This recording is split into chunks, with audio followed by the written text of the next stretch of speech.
Thank you, everyone, and thank you for joining. My name is Mia Hart, and I am a junior sustainability consultant at Turner and Townsend. We are joined today by Dan Leeming, who is a consultant at Turner and Townsend as well. This is a retrofit information support and expertise event, which is fully funded by the Department of Energy Security and Net Zero, delivered by Turner and Townsend. I will now hand over to Dan to start today's presentation. Thanks, Mia, for the introduction there. So yeah, welcome everybody to Rise. Brand new name, but yeah, probably some same old faces for some of you, I'm sure. Today's session, as Mia's gone into, it's really on data and property ID, so very pertinent to the sorts of things that you'd be doing hopefully now when you're beginning to think about the next funding waves being released by DESNZ. So I'll just pop forward now onto the agenda.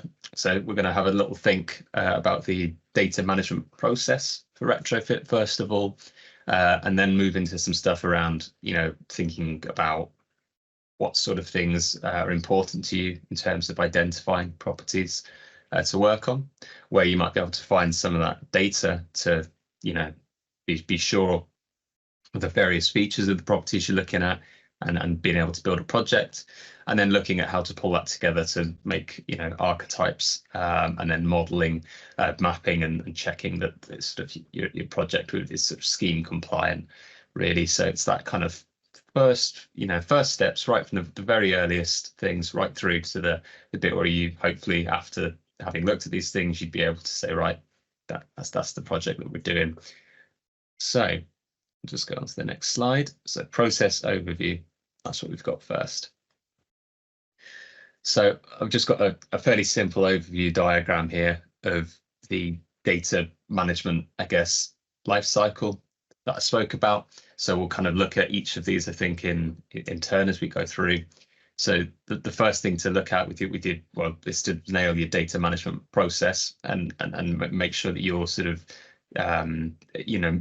people, you've got the right people sort of owning the data and responsibilities, and that your management process for the data is really solid. And then you can get into thinking about specifically, okay, what sort of things are important to us as an organization in terms of retrofit? Do we have any other sort of competing goals and factors, or do we have any ideas around particular properties that we'd like to do? Having a think about those first of all, then having, think about how to identify and where to collect that data, archetyping, and then model mapping, scheme compliance, and then putting it all together at the end. So managing the data. Some of the data management principles, and I think these are taken pretty much from our toolkit. So there's a little plug there. We do have a data toolkit available on the Rise website, so please do take a look at that if you'd like to sort of read in more detail in your own time. But we want to think about having accurate data that's correct, precise, and up to date. We want data that's complete. We don't want any gaps or blank bits or question marks, or as little as possible. Don't let the perfection be the enemy of the good. Consistency, so we don't want any conflicting information, and we want to resolve any conflicting ideas from different. Maybe you've got a certificate that says this thing, but something on your asset management system says that. We need to make decisions around that. Timeliness, we want to be sure that the data that it's created, maintained, and it's available when required, and it's not too old as well, ideally. And then, no duplicates or redundant data elements. We want unique fields of information for our properties, and then validity as well. So we just want, valid, good, reliable sources for the data. So as I hinted at earlier, in terms of your data management system, it's kind of really important to answer a few basic questions at the start, I think, when it comes to data, because that will really help you later on down the line, hopefully not to get too muddled when you're already sort of in the middle of something. But first of all, you want to be able to identify, what do you need your data to do? What specific fields that might be required? Who is going to collect that data? who is going to cleanse it, review it, analyze it, QA it, make sure it's all appropriate for use. How are you going to use it? And then how are you going to maintain it? And then, hopefully in the future, collect more and process that data as well. So we don't want things lying on a random spreadsheet that's saved in some random drive somewhere. And then, somebody leaves post or something 2 years time, you've got to start again, or they're working with, some old data, some new. We really want, ideally, a cohesive process where you're constantly collecting data, reviewing it, and maintaining it. And everybody's got to be clear on the responsibilities around that. And so part of this way of doing things, you might ideally like a centralized system. That's not always possible. But I think it's kind of really aiming here to minimize the amount of random spreadsheets and this thing over here on this system, this for asset management, and then you've got repairs with their own, recordings, system, and all these lots of different bits and bobs. And we don't really want that. Ideally, it's much harder to manage a retrofit program when you're having to pull from all these different data sources. So we want ideally to end up with, even if you've had to pull lots of data from those sources, something central, or as central as can be, where you can look at some of those different sources around the circle there, and only have to look in one place for that information. Again, it's not always possible exactly, depending on your internal systems and team setups and things, but it's really just about that principle of minimizing the amount of, I guess, silos and bits that might be forgotten or lost or not maintained. So it's just a good thing to think about at the start, really, before you start diving into things. Now, as part of the RISE service, we do actually offer some particular support with data. So I thought I'd just mention that now before we go into things further. So if you are looking for a bit of one-to-one support in terms of property and project identification, collation of data, cleansing of data, or a bit of stock analysis, or even things like mapping, that is something that we can help you with, and we do have that available to access through the completion of the self-assessment tool. So if anybody did a self-assessment through Shra previously, or the old Hug Hub, it's the same process. So filling in that self-assessment, and then you'd be getting that to have that one-to-one support. As I said, there's a few things we can do for you there, but it would always be sort of tailored to yourselves. And we do also now have the archetype matchmaking service as well. That is, I think, going to be quite useful this time around. So there'll be some questions in that self-assessment around if anybody that's looking at, I don't know, a particular funny type of non-trad property or something like that. We are trying to match up different people, put people in contact with each other, because I know that it can be quite isolating sometimes. You're working in your little patch and you're dealing with a particular property, and it feels like sometimes you can't really find anyone else. It feels like that who's going through the same thing. So we're hoping to address that with the archetype matchmaking service this time around. So property identification, then, that's kind of where this is all leading. So there are many factors that can really shape your choice of property. There's a lot of different things to consider. So you might want to have a think about, as I've just said, around the archetype matchmaking service, particular archetypes. Perhaps you've got a particular estate. If you're a social housing provider and you think, yeah, I've got 200 wimpy no fines on that estate, that would make a good narrative, a good core of a project that we can understand and communicate to people. Maybe you've got, as a local authority, a particular desire to deal with fuel poverty, and you're looking at making bill savings, or helping reduce the impact of rising fuel bills on people across different tenures. Maybe there's you've got carbon savings to make, because you've got 2030 or 2035, 40, whatever it is, net zero targets, and some of these properties might come within your scope. Obviously there's the different scheme requirements to consider, and that might ultimately shape exactly what you pick. But there's lots of different things here to think about. You can kind of come at it from a variety of angles, and I think it's really, most importantly, it's about telling a story. As cheesy as that sounds, it's so much easier to communicate a project. If the example I used earlier, I've got 200 wimpy no fine properties in the same area, and we would like to reduce, improve the bills for people and reduce carbon in our council housing stock. That's, if you can explain the kind of the core aims of the project in like 30 seconds to someone, that's going to be really helpful in helping shape your bids into these funds, and also just simply communicating to different teams internally, contractors. It'll make it sort of easy for them to understand, okay, this is the kind of thing I'm working on, this is how I would deal with it. I've got the understanding of the project, and also the residents in the homes as well.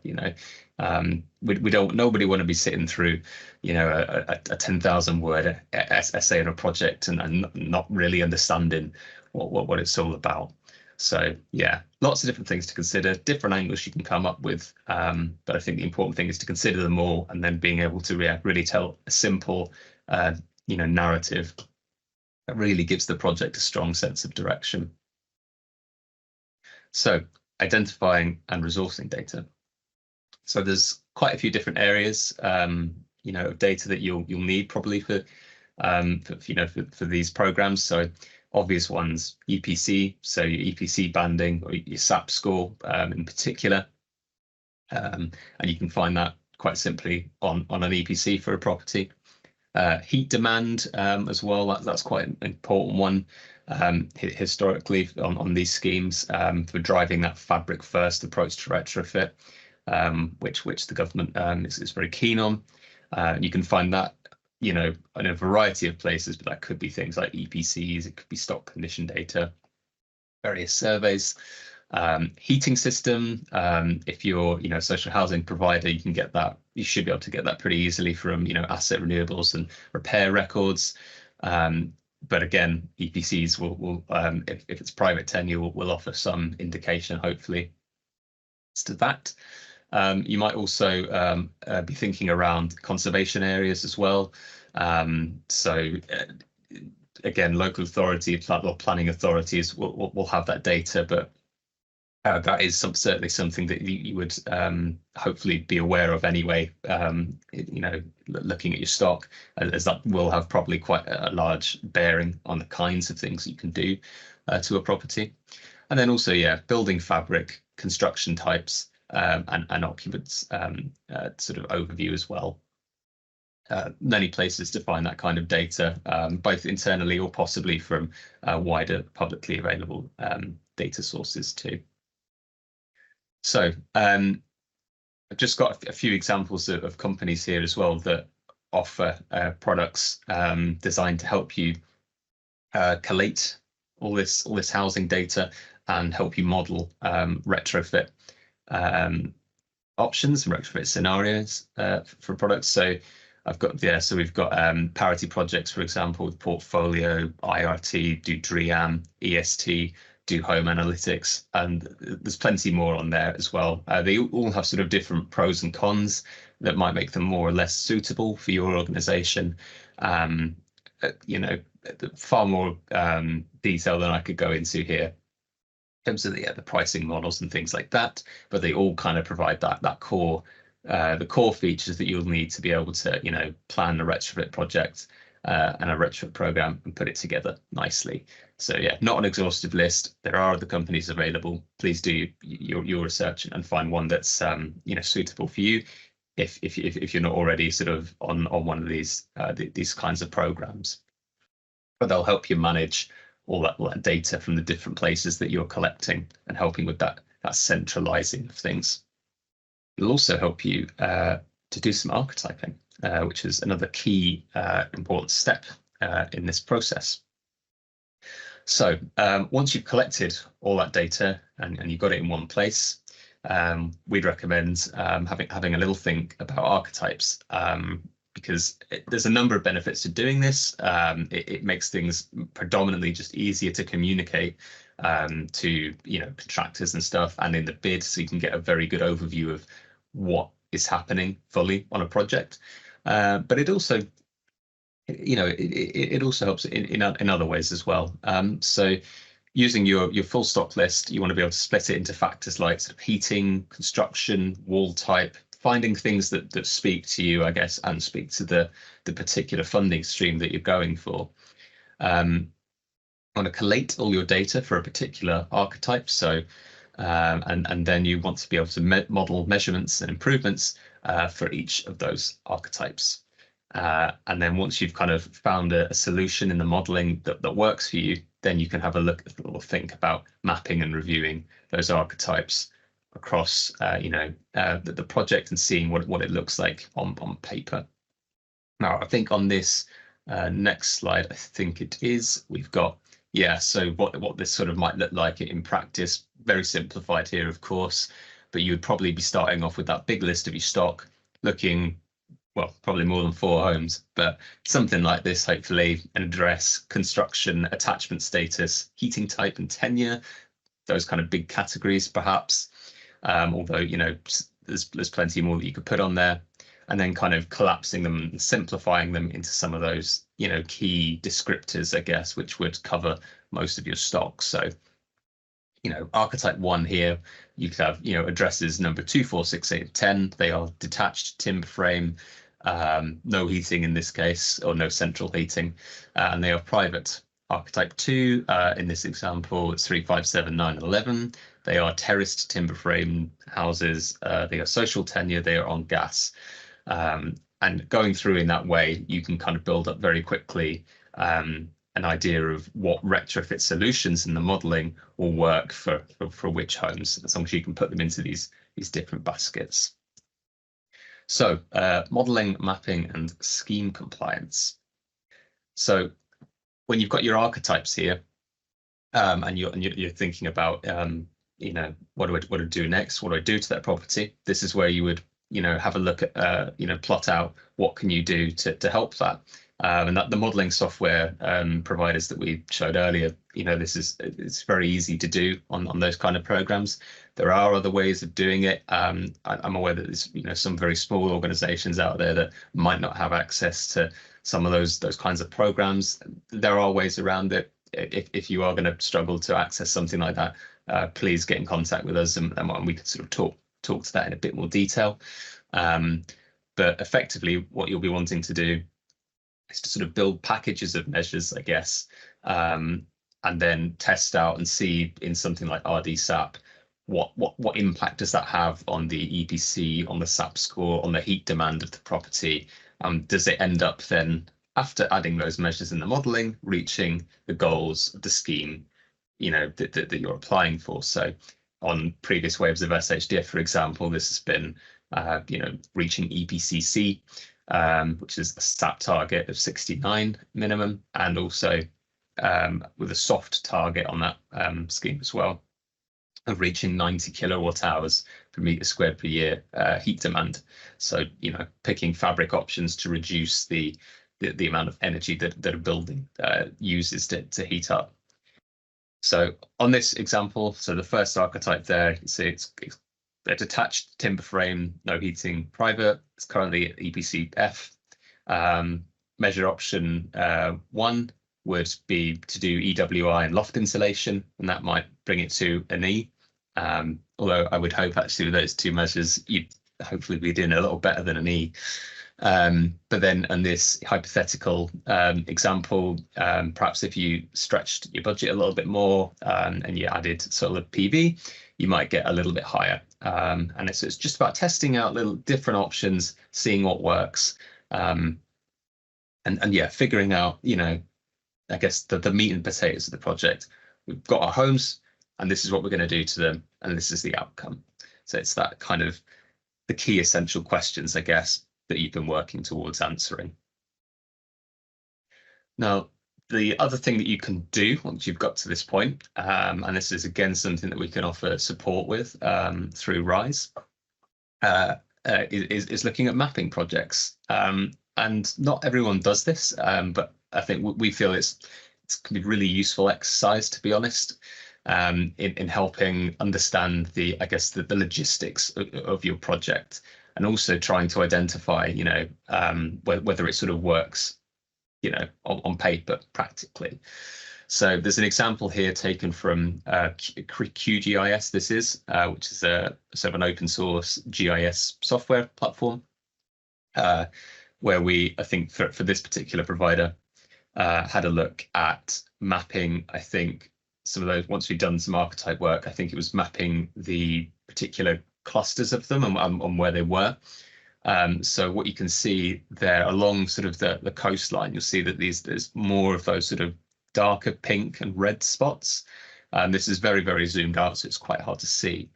But if you were to zoom in, you'd notice there's these strong clusters of them. And that indicates that there are particularly, I think in this example, it was in this color, it will be like EPC D and E or E and F properties, poorly performing properties. You'll see patches of them, and then that will probably make sense as a project. Okay, we can see here we've very clearly got same archetype, they're poorly performing, and yeah, great. That all makes sense. And you can think about it like from the contractor perspective as well.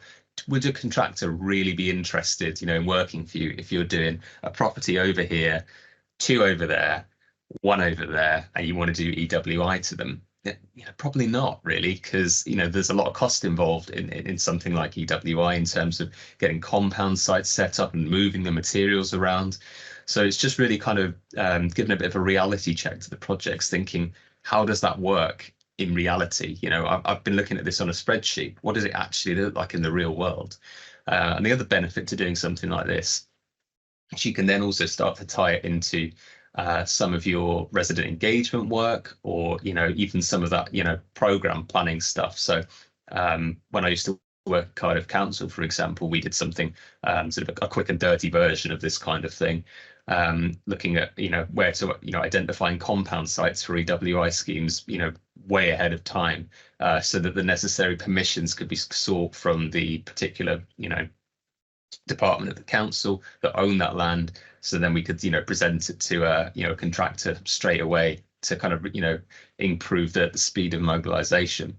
So there's these little things that you can pick up quicker by doing this kind of mapping work. And like I said, with resident engagement, for example, there might be, I don't know, a community centre nearby to a particular housing estate or something like that would offer perhaps a really good point to do some sort of on the ground resident engagement work, run some sort of consultation session. You can get quite creative with it, but it just offers that additional angle so that you're not ending up building a project off a spreadsheet. You're building a project that actually looks like a project on the ground, and not just a jumble of homes. So again, got a few little sort of providers here, I guess. Again, not exhaustive. So there's some of the, there's My Maps if you want to do very basic things, and that's done by through Google Maps. QGIS and ArcGIS, very powerful. Professional GIS systems, geographical information systems. CAD Corp also have a particular product as well, I think, which is aimed at housing providers. And also things like Power BI, if you've got those in your organizations, do have some limited mapping functionality that you might be able to take advantage of. So it's really just about, sort of seeing what you've got and what you're working with. If you're working at a local authority, for example, there will be a GIS team with, some mapping stuff available. Even if they can't do this stuff for you, they might be able to, you might be able to hop on and have a look at some of the maps available. Again, when I was at Cardiff Council, it was quite useful because you could really understand a lot of different layers through those sort of tools available internally at the council. You could look up everything from Japanese knotweed to old coal board areas and things like that, which could be particularly interesting. The coal board thing, actually, if you're looking at doing heat networks, that's another benefit of mapping. Allows you to sort of plug into what else is going on in the wider authority. If you're a social housing provider, and you know that the local council, it's setting up some sort of district heating scheme or something, being able to understand where is that on this map? Can I plug into a heat source here? Can I get involved in that? Again, very, very powerful project shaping information that is. As well as some of these other sort of more, I guess, sort of obvious things in terms of understanding conservation areas, listed buildings, or even things like solar potential. There are a lot of south-facing roofs there that you could really take advantage of. So, yeah, lots and lots you can do with mapping. And if you'd like to learn a bit more about that, again, that's something we can talk to you one-on-one with. So I think we're on to having a little think about scheme compliance. So the main we don't have obviously guidance for LARS yet, and SHDF Wave 3, although hopefully they'll be on the way soon. But in terms of things to consider, the typical considerations for those schemes previously have been things like the cost caps, the measures that you're permitted to use on the schemes, the eligibility criteria. So, for example, on Hub 2, that would be low income, IMD 1 to 3, those kind of things. EPC ratings, if it's a C property or above, on those schemes, you were unable to include it unless it was part of like an infill thing. So you couldn't really have a lot of those on your project. And also, there might be sort of various targets around heat demands or tenure types included, that kind of thing. So lots of things to consider, and just to keep an eye on, really, I think, as you're building your projects, because even though we don't have the guidance now, those are probably, we think, the sorts of things that will shape, that will define LARS as opposed to SHDF Wave 3. So just something to think about, really. And always worth doing a final check, when you've put your final property list together. So pulling it all together, choosing project.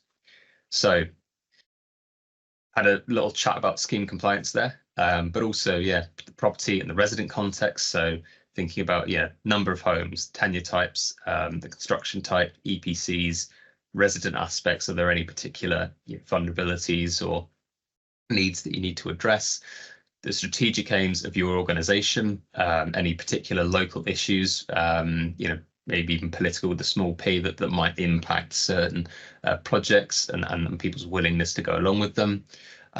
Do you have enough? What is your your team size, your skills, resource, budget?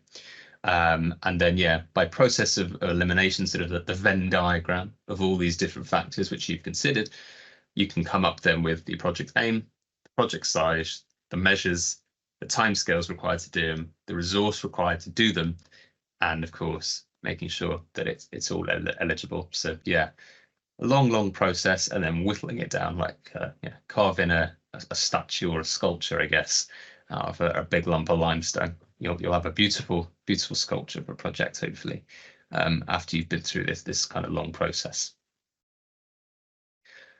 So I think that brings us pretty nicely there to the end.